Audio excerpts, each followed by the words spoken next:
Vicky Prasetyo sebut belum talak Kalina Oktarani. Hal ini disampaikan Vicky Prasetyo terkait perginya sang istri dari rumah. Sampai saat ini aku tidak memberikan talak atau menceraikan kamu karena aku masih ingin mempertahankan rumah tangga, katanya. Vicky Prasetyo sebelumnya mengklarifikasi terkait masalah rumah tangganya dengan Kalina Oktarani. Banyak spekulasi muncul jika dirinya ingin menceraikan sang istri. Tak mau memperkeruh suasana, lantas Vicky menyebut jika ia tidak akan saling menyalahkan satu sama lain agar menemui titik terang. Hal tersebut disampaikan Vicky Prasetyo dalam video yang diunggah ke akun YouTube miliknya. Kita enggak usah menunjuk siapa yang salah, siapa yang benar.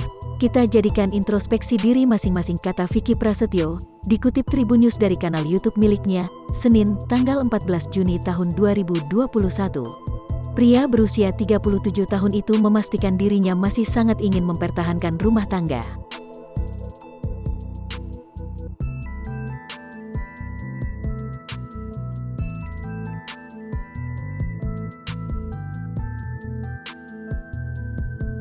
Oleh sebab itu, Vicky Prasetyo belum mengucap talak terhadap Kalina Oktarani.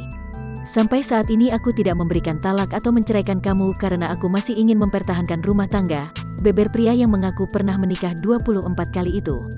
Nyatanya, sang gladiator atau Vicky Prasetyo masih membuka hati agar Kalina Oktarani segera pulang ke rumah.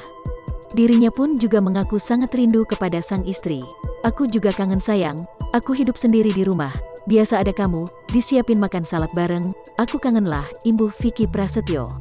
Seperti diketahui, kiprah rumah tangga Vicky Prasetyo dan Kalina Oktarani tengah di ujung tanduk.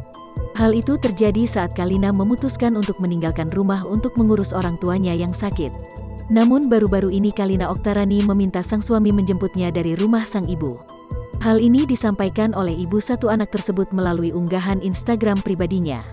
Ia mengunggah video akad nikah dirinya dan Vicky dan menuliskan keterangan mengenai manusia ialah gudangnya dosa.